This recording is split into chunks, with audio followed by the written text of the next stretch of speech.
నమస్కారం. ప్రేక్షకులందరికీ శుభోదయం. ఈనాటి శుభయోగం శీర్షికన శనివారం సందర్భంగా గ్రహచార గోచార శని దోషాలను తొలగింపజేసుకోవటానికి శనికి అధిష్టాన దేవతలను ఎలా ప్రసన్నం చేసుకోవాలో పరిశీలిద్దాం. ప్రధానంగా ఈరోజు వాసవి కన్యకా పరమేశ్వరి జయంతి. ఈ సందర్భంగా గృహంలో వాసవి కన్యకా పరమేశ్వరి చిత్రపటానికి గంధం బొట్లు, కుంకుమ బొట్లు అలంకరించి వాసవి కన్యకా పరమేశ్వరి చిత్రపటం దగ్గర ఆవు నెయ్యితో లేదా నువ్వుల నూనెతో దీపాన్ని వెలిగించి నిమ్మకాయల దండను వాసవి కన్యకా పరమేశ్వరి అమ్మవారి చిత్రపటానికి అలంకరించాలి. శొంఠి కలిపినటువంటి అన్నాన్ని అమ్మవారికి నివేదన చేసి దాన్ని ప్రసాదంగా స్వీకరించాలి. ఇలా చేస్తే వాసవి కన్యకా పరమేశ్వరి దేవి సంపూర్ణమైన అనుగ్రహం కలుగుతుంది. అలాగే శనివారం సందర్భంగా గ్రహచార గోచార శని దోషాల తీవ్రతను తగ్గింపజేసుకోవటానికి శనికి అధిష్టాన దేవతలను ప్రసన్నం చేసుకోవాలి. శని భగవానుడికి ఆంజనేయ స్వామి ప్రధాన అధిష్టాన దైవంగా ఉన్నాడు. కాబట్టి ఆంజనేయ స్వామి వారిని ప్రత్యేకంగా ఆరాధన చేస్తే శని దోషాల నుంచి సులభంగా బయటపడవచ్చు. ఆంజనేయ స్వామి వారికి సంబంధించిన పంచముఖ ఆంజనేయ ఆలయ దర్శనం చేయటం, పంచముఖ ఆంజనేయ స్వామికి 41 ప్రదక్షిణలు శనివారం చేయటం ద్వారా శని దోషాల నుంచి సులభంగా బయటపడవచ్చు. అలాగే హనుమల్ లాంగూల పూజ చేయటం ద్వారా ఆంజనేయ స్వామి వారి తోక మొదల నుంచి చివరి వరకు సింధూరం బొట్లు అలంకరించడం, హనుమల్ లాంగూల స్తోత్రాన్ని పఠించడం ద్వారా కూడా శనిదోష తీవ్రతను తగ్గింపజేసుకోవచ్చు. అలాగే ఆంజనేయ ఆలయంలో దీపాన్ని వెలిగించటం, ఆంజనేయ ఆలయంలో ప్రదక్షిణలు చేయటం ద్వారా శని దోషాల నుంచి సులభంగా బయటపడవచ్చు. తమలపాకులతో ఆంజనేయ స్వామి వారికి ప్రత్యేకమైనటువంటి అర్చన నిర్వహించడం ద్వారా కూడా శని దోషాల నుంచి సులభంగా బయటపడవచ్చు. అలాగే గ్రహచార గోచార శని దోషాలు తొలగింపజేసుకోవటానికి శనివారం సందర్భంగా వెంకటేశ్వర స్వామి ఆలయ దర్శనం చేయాలి. వెంకటేశ్వర స్వామికి దేవాలయంలో తులసి మాలికను సమర్పించటం, అలాగే వెంకటేశ్వర స్వామికి తులసి దళాలతో అర్చన చేయించుకోవటం, వెంకటేశ్వర ఆలయంలో 8 ప్రదక్షిణలు చేయటం, ఆలయ ప్రాంగణంలో దీపాన్ని వెలిగించడం ద్వారా శని దోషాల నుంచి సులభంగా బయటపడవచ్చు. అలాగే గృహంలో కూడా వెంకటేశ్వర స్వామి చిత్రపటం దగ్గర బియ్యపిండి, బెల్లం తురుము, ఆవు పాలతో చేసినటువంటి పిండి దీపాలు వెలిగించడం, వీలైతే 7 శనివారాల వ్రతాన్ని శనివారం నాడు ప్రారంభించి ఆచరించడం ద్వారా గ్రహచార గోచార శని దోషాలన్నీ తొలగింపజేసుకోవచ్చు. అలాగే పరమేశ్వర ఆరాధన ద్వారా కూడా శని దోషాల నుంచి సులభంగా బయటపడవచ్చు. శనివారం శివాభిషేకం చేసేవాళ్ళు నల్ల నువ్వులు కలిపిన జలంతో కానీ, నల్ల నువ్వులు కలిపిన పాలతో కానీ శివాభిషేకం చేయటం, అలాగే ఈశ్వరుడి చిత్రపటానికి నువ్వులతో పూజ చేసి శివ పూజకు వినియోగించిన నువ్వులు గోమాతకు ఆహారంగా తినిపించడం ద్వారా కూడా శని దోషాలన్నీ తొలగింపజేసుకొని సకల శుభాలను సిద్ధింపజేసుకోవచ్చు. కాబట్టి శనివారం ఆంజనేయ స్వామి, వెంకటేశ్వర స్వామి, ఈశ్వరుడు ఈ ముగ్గురిని ఆరాధన చేయటం ద్వారా, ఈ దేవాలయ సందర్శనం చేయటం ద్వారా గ్రహచార గోచార శని దోషాలన్నీ తొలగింపజేసుకొని శని భగవానుడి సంపూర్ణమైనటువంటి అనుగ్రహానికి సులభంగా పాత్రలు కావచ్చు, కార్యసిద్ధిని పొందవచ్చు. రేపటి శుభయోగం శీర్షికన మోహిని ఏకాదశి, అన్నవరం సత్యదేవుని కళ్యాణం సందర్భంగా ఎలాంటి విధి విధానాలు పాటించాలో, తద్వారా ఎలాంటి ప్రయోజనాలు సిద్ధింపజేసుకోవచ్చో పరిశీలిద్దాం. నమస్కారం.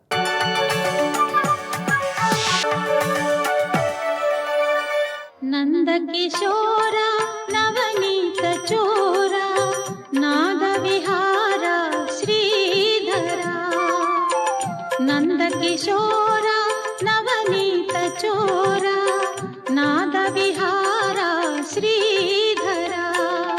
అకృత బుద్ధి ఏం చేస్తున్నాడంటే వీటి యొక్క దోషాన్ని ఆత్మయందు ఆరోపిస్తున్నాడు. ఇంత చేసి ఆత్మ తన శక్తిని ప్రసరిస్తున్న కారణంగా దోషమంతా ఆత్మ మీద పెడుతున్నాడు ఇక్కడ. అందుకని శుద్ధమైన ఆత్మను తెలుసుకోలేకపోతున్నాడు. అందుకే వాడికి నేను ఇచ్చిన పేరేమిటంటే నస పశ్యతి దుర్మతి. దుర్మతి అంటే చెడు బుద్ధి. చెడు బుద్ధి అంటే సత్యాన్ని చూడలేని బుద్ధి, ఇది అర్థం. సత్యాన్ని ఎందుకు చూడలేదు? సంస్కరించుకోలేదయ్యా అన్నాడు ఇక్కడ. సంస్కారం అంటే ఏమిటయ్యా అంటే వేదాంత ఆచార్యోపదేశ న్యాయై అసంస్కృత బుద్ధిత్వాత్. భగవత్పాల్ వారు చక్కగా చెప్పారు ఇక్కడ. ఆచార్యుణ్ణి ఆశ్రయించి వేదాంత విద్యను తెలుసుకుని, ఎందుకంటే ఇది కలిపేసి చూస్తున్నావు కనుక గురువు చక్కగా చెప్తాడు విడదీసి, అది నువ్వు ఏకాగ్రంగా వినాలి. దీనివల్ల నేను తరిస్తానని సాధన చేయాలి, మననం చేయాలి. అప్పుడు నీకు కృతబుద్ధి అవుతుంది. ఈ కృతబుద్ధి చెయ్యకుండా, వేదాంత విషయములు తెలుసుకోకుండా, సాధన చెయ్యకుండా ఎవడుంటాడో వాడు అకృత బుద్ధి. అటువంటి వాడు మాత్రము ఈ 5 చేసిన పనులు నేను చేస్తున్నాను ఆరోపించుకుంటాడు. వాడు ఆత్మ యొక్క శుద్ధతత్వాన్ని తెలుసుకోలేడు. ఎంత చక్కగా స్పష్టంగా చెప్పాడు భగవానుడు. కనుక మనకి ఇంకా తెలియలేదు అంటే దుర్మతి అని పేరు పెట్టాడు. దుర్మతి పోగొట్టుకోవాలంటే కృతబుద్ధి కావాలి. కృతబుద్ధి కానంత వరకు కూడా ఈ విధమైన అయోమయం ఏర్పడుతుంది సుమా. యస్య నాహంకృతో భావో బుద్ధిర్యస్య నలిప్యతే హత్వాపి స ఇమాన్ లోకాన్ నహంతి ననిబధ్యతే. తర్వాత శ్లోకం ఇది. ఇక్కడ నసపశ్యతి దుర్మతి అన్నాడు. వాడు చూడలేడయ్యా అన్నాడు. పైగా పశ్యత్యకృత బుద్ధిత్వాత్ నసపశ్యతి దుర్మతి అని 2 మాటలు వేశాడు చూడండి. అంటే ఎవడు ఆత్మని కర్తగా చూస్తాడో వాడు చూడనివాడే అన్నాడు. ఇక్కడ పశ్యన్నపి చ న పశ్యతి మూఢ అన్నారు భగవత్పాల వారు. నేను చూడని వాడిని ఏంటంటే ఇంతింత కళ్ళుంటే నాకు చూపులేదు అంటారా మీరు అని కోపం రావచ్చు. నీకు ఇంతింత కళ్ళున్నా కర్త కాని ఆత్మని కర్త అనుకునే అజ్ఞానం నీకు వచ్చింది కనుక నువ్వు అలా అజ్ఞానంతో చూస్తున్నంతకాలం చూడని వాడివి పో అన్నాడు ఇక్కడ. అందుకే ఆత్మానం కేవలం తు యహ కర్తారం పశ్యతి అకృత బుద్ధిత్వాత్ నశ పశ్యతి అన్నాడు ఇక్కడ. ఎవడైతే శాస్త్రాధ్యయనం చేయలేదు, గురువు దగ్గర శిక్షణ పొందలేదు, సాధన చేయలేదు గనక అటువంటి వాడు తెలుసుకోలేడు. కానీ వాడికి తెలుసుకుంటున్నాడు అంటే ఒకదాని కూడా తెలుసుకుంటున్నాడు గనక అది పశ్యతి అయినప్పటికీ నపశ్యతి చూడట్లేదయ్యా అన్నాడు ఇక్కడ. అంటే చూస్తున్న గుడ్డి వాటి వీడికి మొత్తానికి ఏది అంటదు. ఏది అంటది అనేది కర్మలేపనం అంటదని సిద్ధులు చూడొచ్చు, కానీ చెప్తున్న జ్ఞానమే అంటది వీళ్ళకి. ఏం చేస్తాం? యోగులకి కర్మ అంటదు, అజ్ఞానులకి జ్ఞానం అంటది. ఇది పరిస్థితి ఇక్కడ. ఏం చేస్తాం? అటువంటి వాళ్ళని అకృత బుద్ధులు. ఈ అకృత బుద్ధులు శ్రమగతాలస బుద్ధులు అని మరొక మాట చెప్తారు విశ్వనాథ సత్యనారాయణ గారు.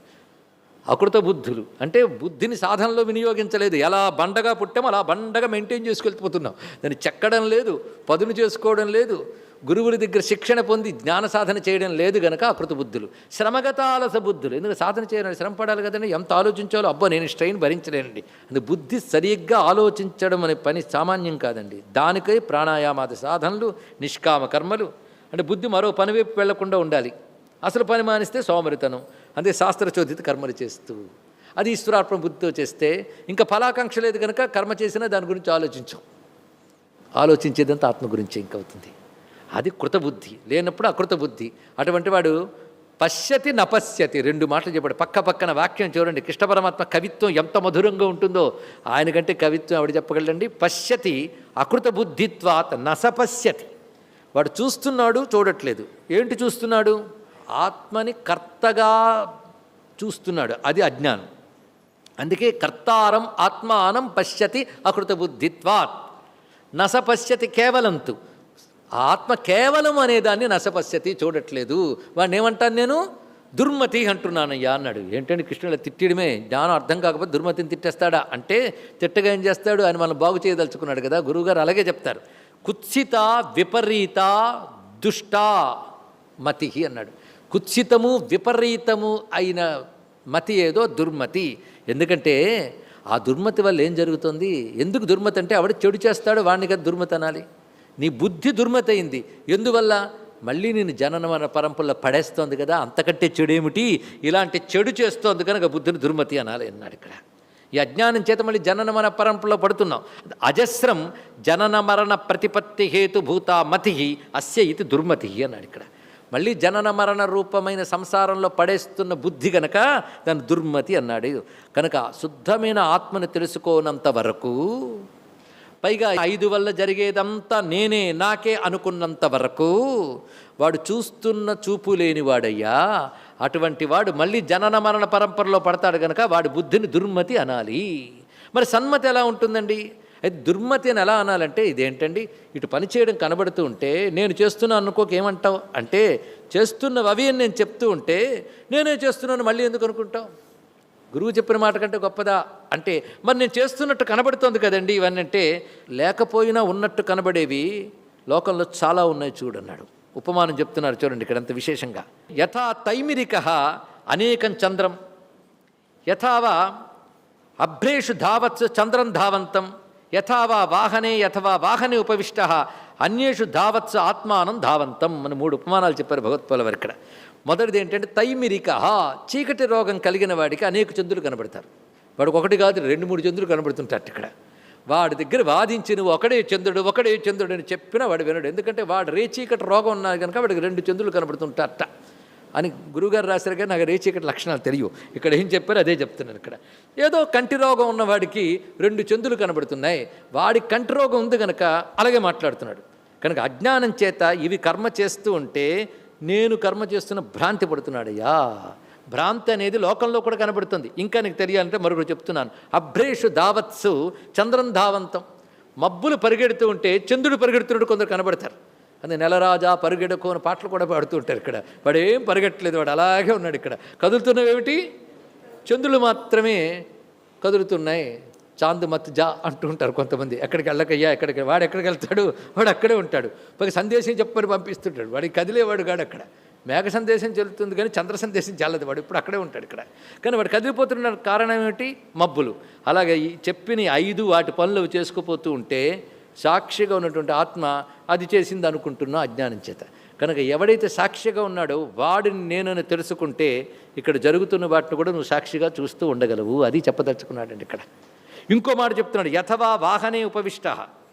వాహనం మీద కూర్చున్నాం, వాహనం కదులుతుంది, వీడు కదలట్లే కానీ కదులుతున్నాను అంటున్నాడు. ఇక్కడ కదలట్లేదు అంటే ఒక ధర్మాన్ని మరొక దాని ఆరోపించుకున్నాడు ఇక్కడ. అందుకే కదులుతున్న వాహనం చూసుకుని కదలని తనపై ఆరోపించుకుంటున్నాడు. ఇలాంటిది మరొక ఉపమానం కూడా చెప్పుకోవచ్చు. మనం బండి మీద వెళుతూ ఉంటే పక్కన చెట్లు చేమలు చకచకచక కదిలిపోతూ ఉంటాయి, మనం కదలనట్టు కనబడుతూ ఉంటాయి ఇక్కడ. కానీ కదులుతోంది ఏది? నిజానికి బండి కదులుతోంది, చెట్లు కదలట్లేదు. కానీ నీకు ఎలా కనబడుతుంది? కదులుతున్నాయి చెట్లని. కావాలంటే నువ్వు వాదించి ఇంకొకరిని రా నీకు చూపిస్తానంటే అవునండి కదులుతుంది ఒప్పుకుంటానండి అంటాడు ఇక్కడ. కనుక అక్కడే కనుభ్రమ అనేది నిత్య జీవితంలో మనం చూస్తున్నాం. ఒకనొక భ్రమ చేత ఆ విధంగా కదలనివి కదులుతున్నట్లు, అదేవిధంగా కదులుతున్నవి కదలనట్లు కనబడుతుంటాయి. ఎందుకంటే భూమి కదులుతోంది అందరికీ తెలుసు, కానీ కదలకుండా ఉంటే కనబడుతుంది. కదలని సూర్యుడు కదులుతున్నాడు కనబడుతున్నాడు. లోకంలోనే మనకి ఇలాంటివి కనబడుతూ ఉంటే ఒప్పుకుంటున్నామా లేదా? స్వస్తి.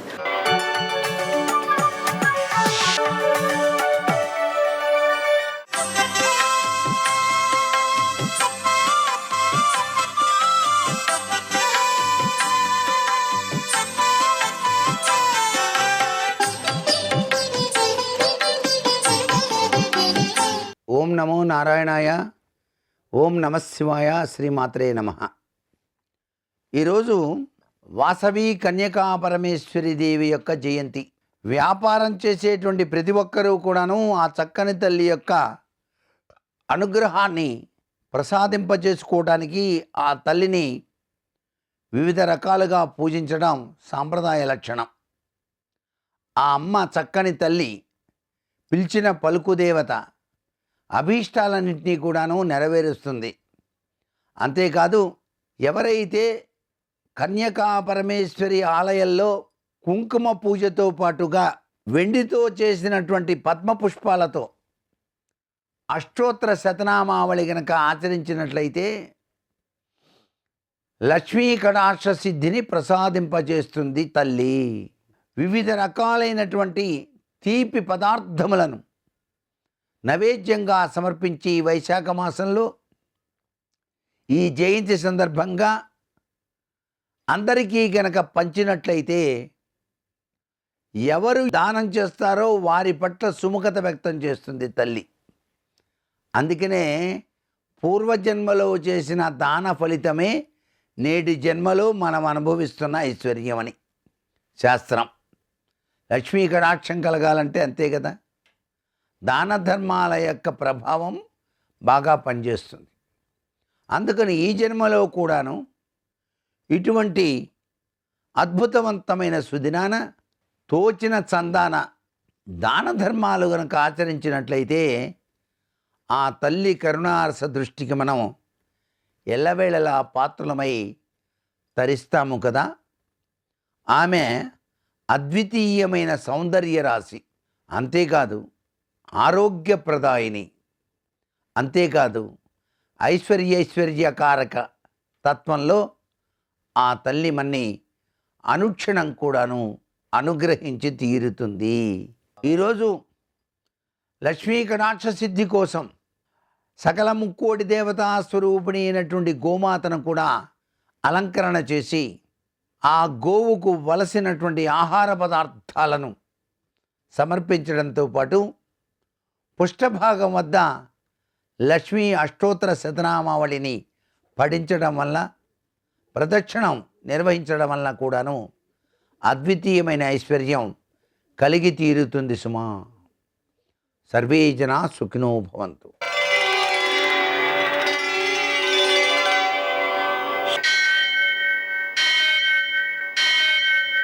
సహస్రశీరుషం దేవం విశ్వాక్షం విశ్వశంభువం విశ్వం నారాయణం దేవమక్షరం పరమం పదం విశ్వతః పరమాం నిత్యం విశ్వం నారాయణగుం హరిం విశ్వమేవేదం పురుషస్తద్విశ్వముపజీవతి పతిం విశ్వస్యాత్మేశ్వరం శాశ్వతం శివమచ్యుతం నారాయణం మహాజ్ఞేయం విశ్వాత్మానం పరాయణం.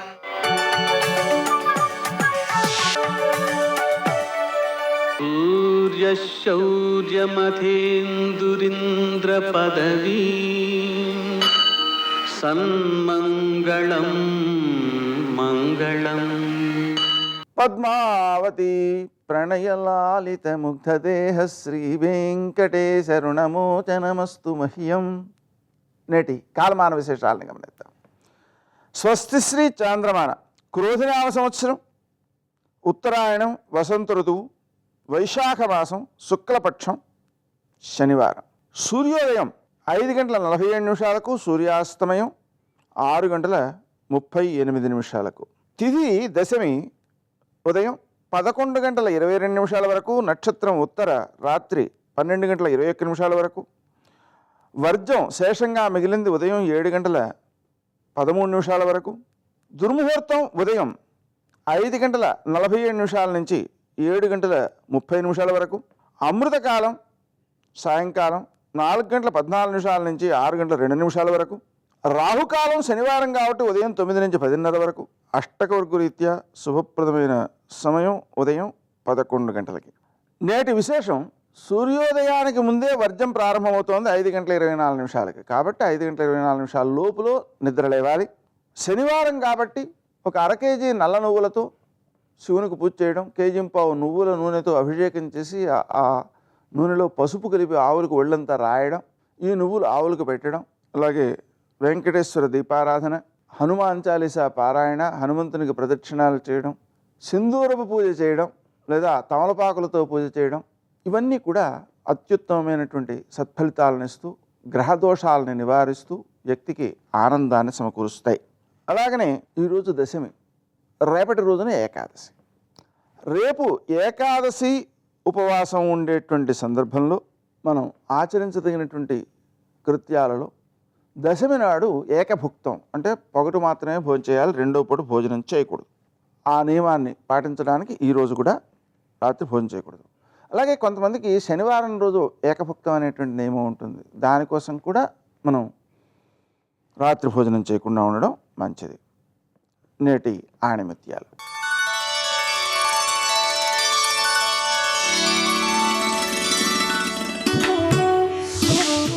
అదృష్టం కోసం ఎదురు చూడడం కష్టం, అవకాశాన్ని సృష్టించుకోవడం సులభం.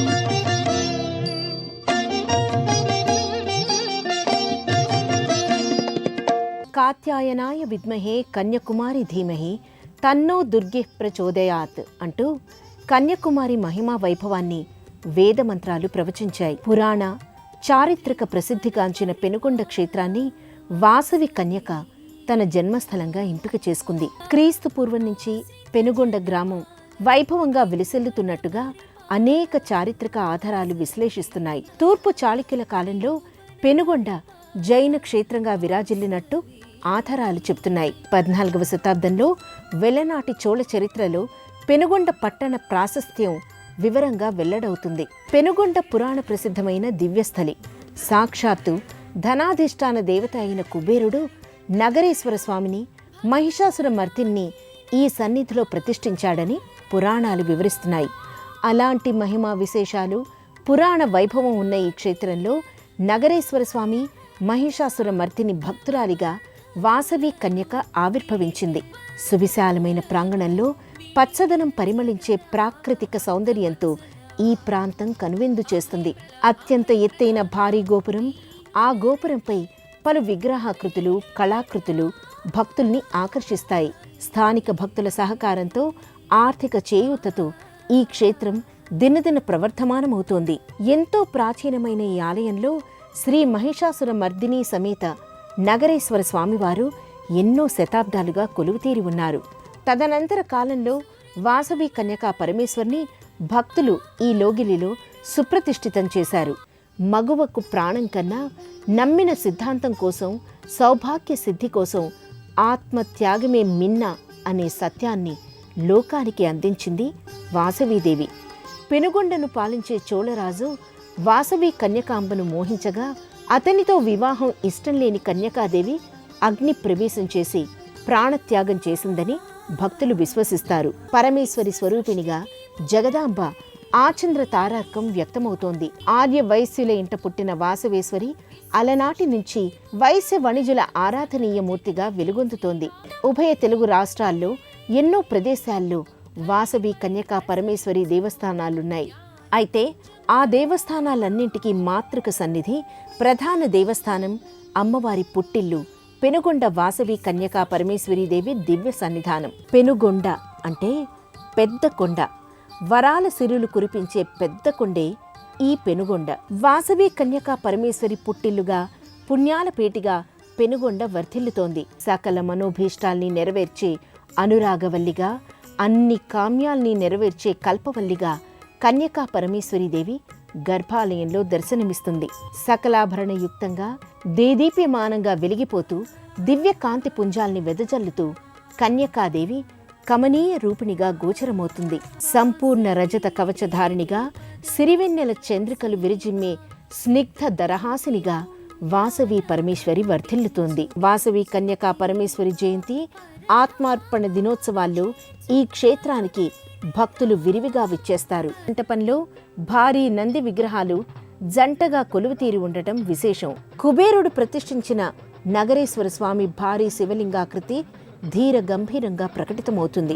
స్తూపాకారయుక్తంగా భారీ పానవట్టంపై ఈ లింగాకృతి తేజరిల్లుతుంది.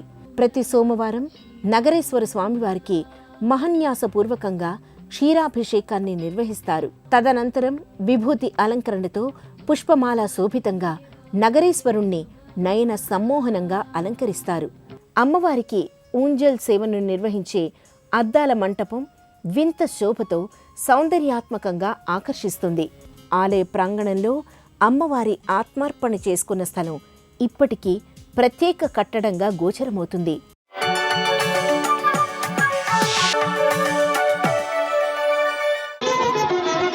జయ జయ జయ జయ జయ శ్రీ హనుమా, జయ జయ జయ జయ ప్రభుదయ గనుమా.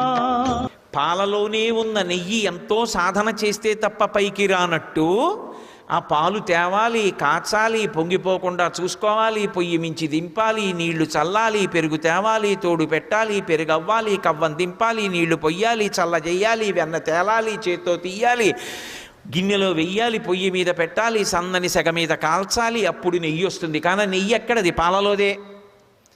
అలా అంతటా ప్రకృతి స్వరూపిణి అయి ఉన్నటువంటి జగన్మాత ఎలా కనపడుతుంది? ప్రయత్నపూర్వకంగా ధ్యానం చేస్తేనే కనపడుతుంది.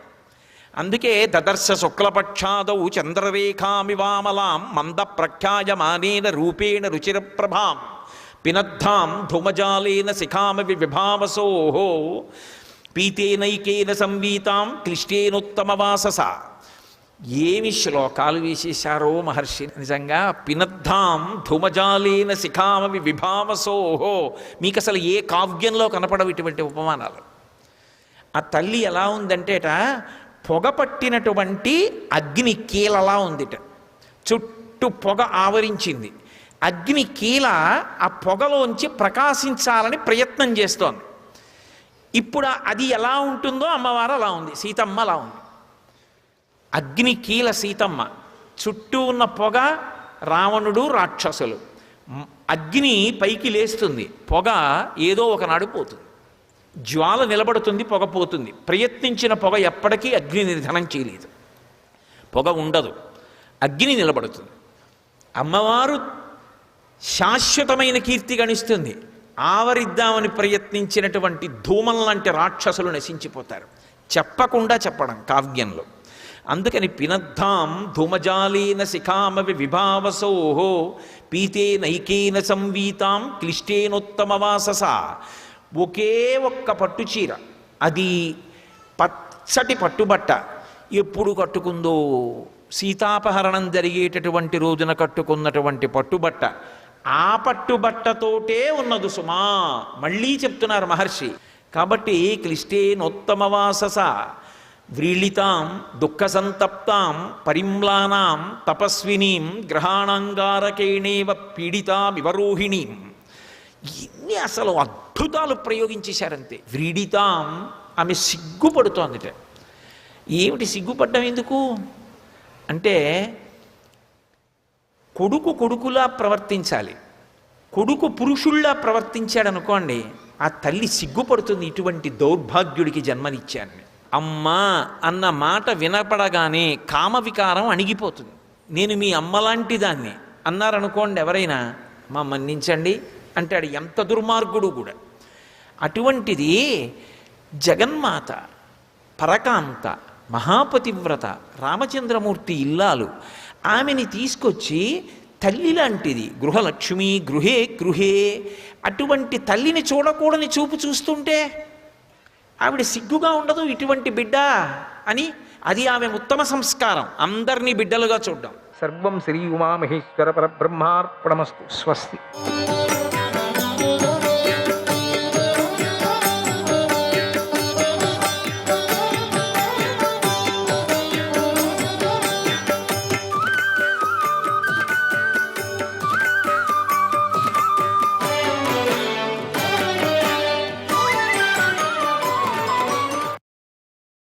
సంజయుడు ధృతరాష్ట్రకి ఇలా చెప్తున్నాడు, ఓ మహారాజా, తర్వాత శూరుడు ప్రతాపవంతుడైన శకుని ప్రాసంతో సహదేవుడి తలపై గట్టిగా కొట్టాడు కదా.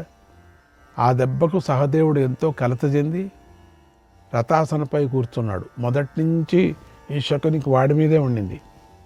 కొట్టాడు కొనాలో, కానీ సహదేవుడికి ఏం కాలేదులే. ఇంతలోనే సహదేవుడు మళ్ళీ గాయం నుండి తేరుకున్నాడు. ఆ తర్వాత ఉలూకుడు సహదేవుడి మీదకి వెళ్ళాడు. మహారాజా, అలా వేగంగా దూసుకొని వచ్చినటువంటి ఉలూకుడిని చూసి సహదేవుడు కోపించాడు. సహదేవుడు వేగంగా ఒక బల్లాన్ని ప్రయోగించి ఉలూకుడి తలను ఖండించాడు. అక్కడికి అయిపోయింది వాడి కథ. ఆ బాణంతో ఉలూకుడి శరీరం అంతా రక్తంతో తడిసిపోయింది. అతడు పాండవులకు ఆనందం కలిగిస్తూ రథం మీద నుండి నేల మీద పడిపోయాడు. అది చూసి శకుని ఎంతో బాధపడ్డాడు. తన కుమారుడు మరణించినందుకు ఉలూకుడు పెద్దగా నిట్టూరుస్తూ విదురుడి మాటలను తలుచుకున్నాడు. ఏవి మోసం చేస్తున్నావురా అని అన్నాడు కదా. అప్పుడు ఒక ముహూర్త కాలం చిందించాడు. తర్వాత కోపించి సహదేవుడిపై 3 బాణాలను ప్రయోగించాడు. ఎందుకో సహదేవుడి మీదే ఉన్నాడు వాడు. తర్వాత సహదేవుడు స్వమంశమవశిష్టం తం సంస్మృత్య శకునిం నృప. అప్పుడు సహదేవుడు తన వంతుగా శకుని మిగిలి ఉన్నాడని భావించాడు.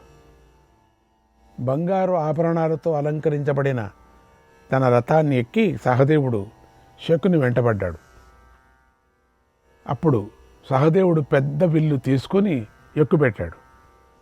గద్ద ఈకలు గలవి సానబెట్టబడినవైనటువంటి బాణాలను శకునిపై ప్రయోగించాడు. అంకుశంతో మదపుటేనుగును గాయపరిచినట్లు కోపంతో సహదేవుడు శకునుని గాయపరిచాడు. ఇంతలో సహదేవుడు శకునుని అడ్డగించి ఏదో గుర్తు చేస్తున్నట్లుగా ఇలా అన్నాడు, ఓ వీరా, క్షత్రియ ధర్మంలో నిలబడు, యుద్ధం చేయి. యుద్ధంలో మగవాడిని అనిపించుకో, ఓ మూర్ఖుడా, కొలువు కూటంలో పాచికలు విసిరి జూదమాడుతూ ఎంతో ఆనందించావు కదా. ఓ దుర్మతి, ఆ పని చేసినందుకు ఇప్పుడు తగిన ఫలాన్ని పొందుతావు. బాగా చూడు. అప్పుడు మమ్మల్ని చూసి నవ్విన దురాత్మలందరూ చనిపోయారు. చూడు, ఇప్పుడు ఈ రణభూమిలో వంశానికి చిచ్చు వంటి దుర్యోధనుడు, అతడి మేనమామ అయినటువంటి నువ్వు మాత్రమే మిగిలారు. ఈరోజు క్షురంతో నీ శిరస్సును ఖండించి చంపుతానన్నాడు. తర్వాత సహదేవుడు రణభూమిలో అనేక బాణాలతో శకుని గాయపరిచాడు. తర్వాత వేగంగా 3 బల్లాలను ప్రయోగించి శకుని భుజాలను ఒకేసారి ఖండించాడు. రణమధ్యంలో నిలబడి పెద్దగా సింహనాదం చేశాడు. మళ్ళీ బంగారు రెక్కలు గల లోకమయమైనటువంటి ఒక బల్లాన్ని శకునిపైకి ప్రయోగించాడు. ఆ బల్లం అమిత వేగంతో దూసుకొని వెళ్ళి శకుని తలను నరికేసింది. అది సూర్యకాంతితో వెలుగుతున్నటువంటి బాణం. అది శకుని తలను కొట్టేసింది. దాంతో శకుని మరణించి నేల మీద పడ్డాడు. ఆ తలయే కౌరవుల అవినీతికి మూలం. అదే తలనే కౌరవులంతా నాశనం చేసింది.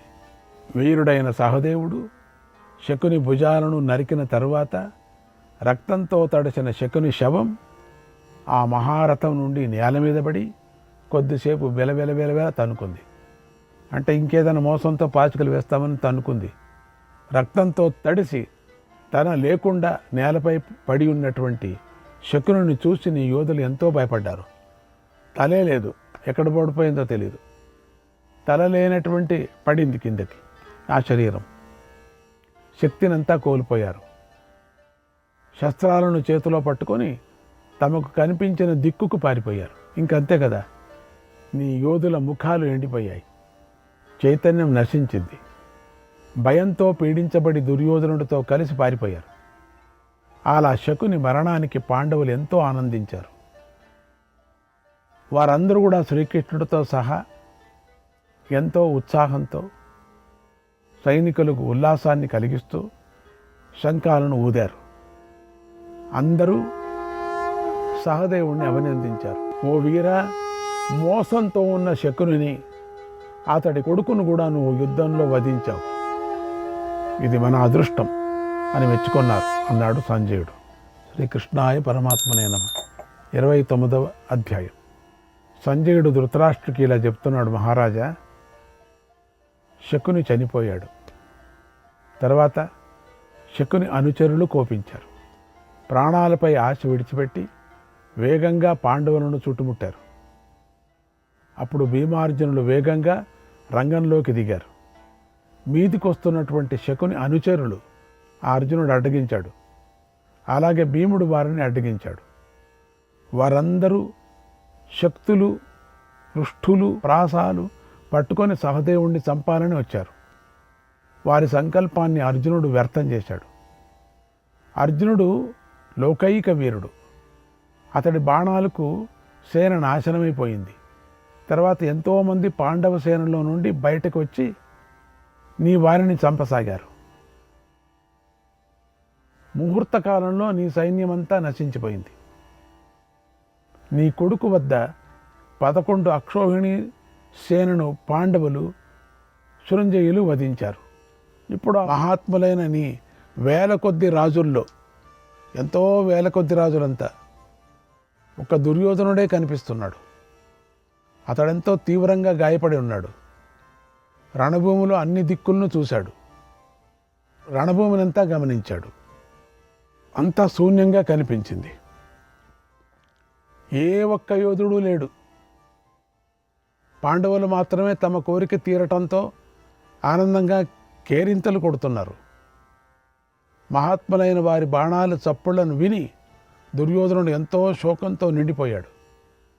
ఇక రణభూమిలో ఉండకూడదు, పారిపోవాలి అని ఆలోచన చేశాడు. చచ్చిన వాళ్ళ దగ్గరంతా లేపుతున్నాడు, లేయి, యుద్ధం చేస్తాం, లేయి. ఏమున్నాడు అక్కడ యుద్ధం చేయటానికి? ఎవరూ లేరు.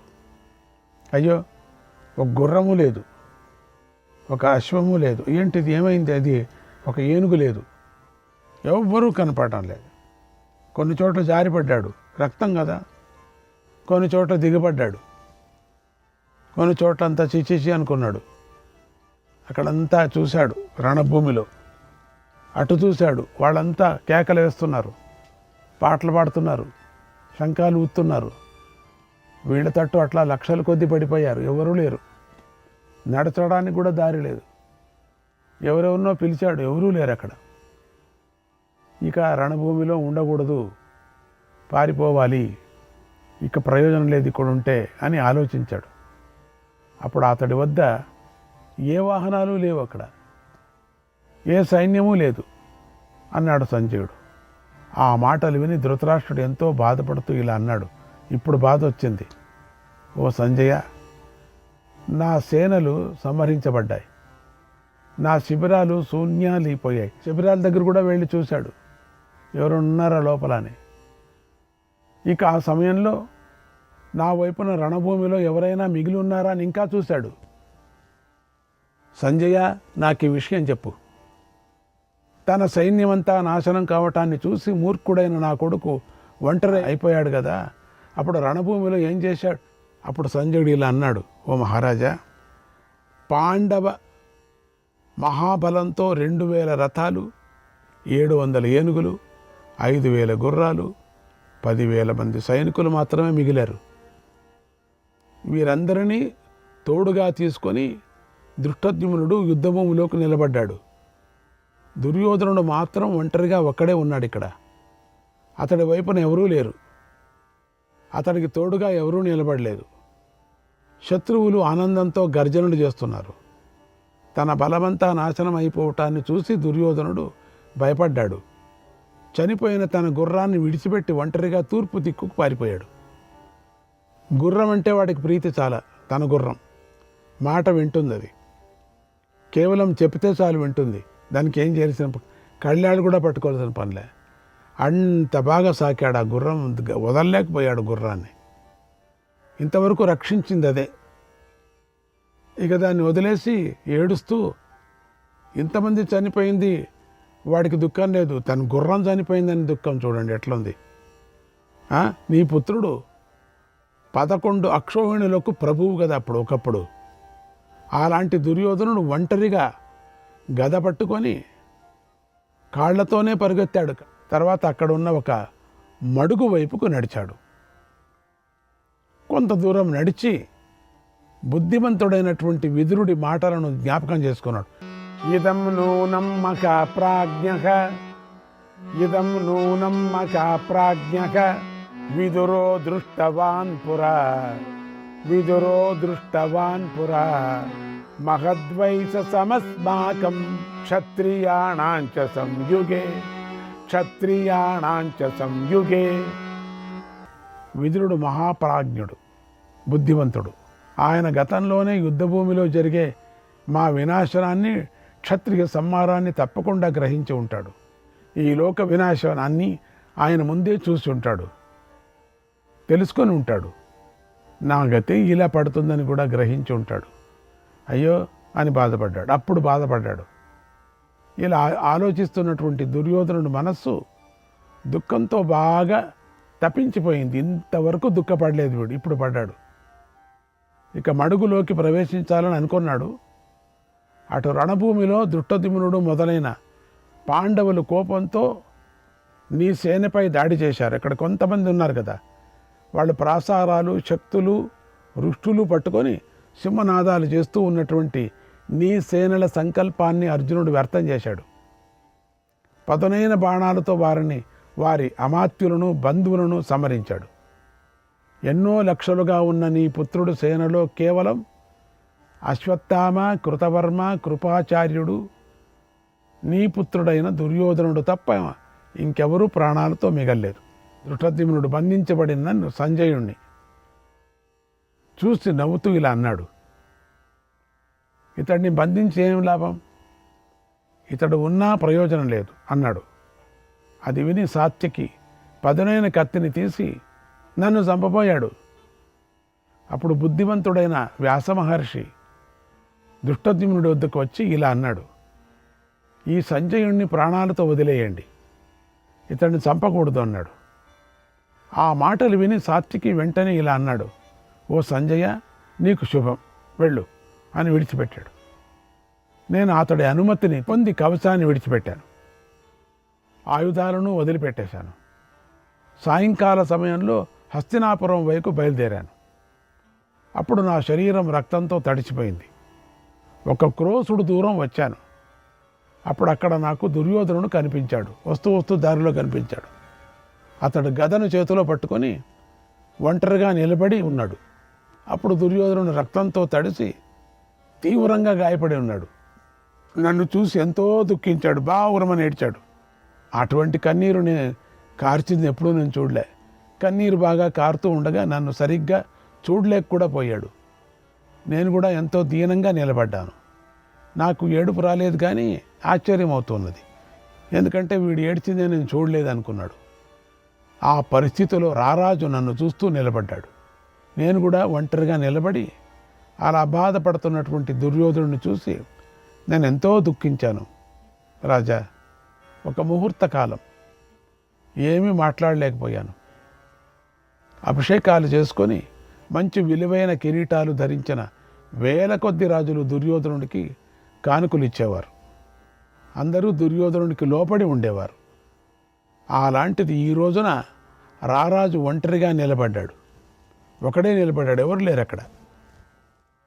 పూర్వం కర్ణుడొక్కడే దుర్యోధనుడి కోసం 4 సముద్రాల వరకు వ్యాపించి రత్నాలతో కూడిన మొత్తం భూమిపై ఉన్న రాజుల నుండి పన్ను వసూలు చేశాడు. అతడి ఆదేశాలను కర్ణుడే శత్రు రాజ్యాలలో అమలు చేశాడు. దుర్యోధనుడు రాజ్యం చేస్తుంటే ఆయుధాలను ప్రయోగించవలసిన పరిస్థితి ఎప్పుడూ రాలేదు. దుర్యోధనుడు హస్తినాపురంలోనే ఉండి ఎలాంటి అడ్డంకులు లేకుండా క్షేమంగా రాజ్యాన్ని పాలించాడు. ఐశ్వర్యంలో కుబేరుని మించున్నాడు. భవనం నుండి భవనానికి వెళుతున్న, దేవాలయానికి వెళుతున్న అతడు వెళ్ళే బాట బంగారు బాటలాగా ఉండేది. దుర్యోధనుడు ఇంద్రుడిలాగా బలవంతుడై ఐశ్వర్యంతో వెళ్ళేవాడు. ఇంద్రుడితో సమానమైన అలాంటి దుర్యోధనుడు తీవ్రంగా గాయపడి ఉన్నాడు.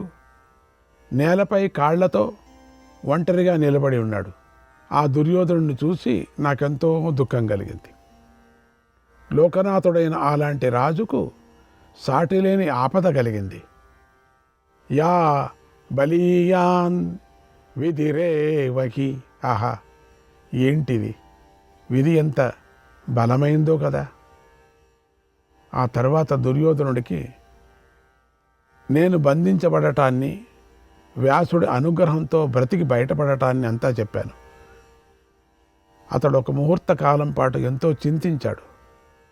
మళ్ళీ చైతన్యం తెచ్చుకున్నాడు.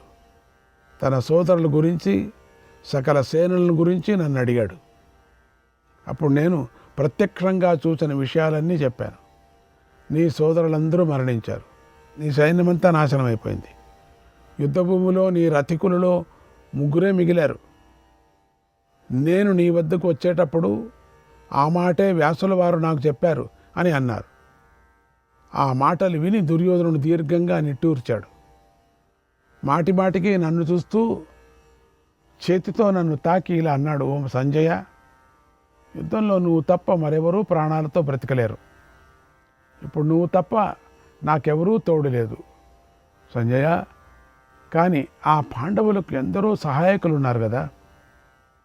నువ్వు వెళ్ళి ధృతరాష్ట్రుడితో నీ కొడుకు మడుగులోకి ప్రవేశించాడని చెప్పు. నీ వంటి మిత్రులను, పుత్రులను, సోదరులను పోగొట్టుకొని పాండవులచే రాజ్యం అపహరించబడగా ఇక నా వంటి వాడు ఎలా బ్రతుకుతాడు? నేను మహాసంగ్రామం నుండి తప్పుకొని ఈ మడుగులో ప్రవేశిస్తున్నాను. తీవ్రమైన గాయాలతో బ్రతికి ఉన్నానని ధృతరాష్ట్రుడికి చెప్పన్నాడు. ఏవ ముక్త్వా మకారాజ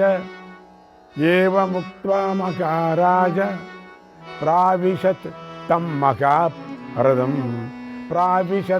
మకాహ్రదం అస్తంభయతతో యంచ మాయయా మనుజాధిపగ. ఓ మహారాజా, అలా చెప్పి నీ పుత్రుడు మడుగులోకి ప్రవేశించాడు. శ్రీకృష్ణాయ పరమాత్మనే నమః.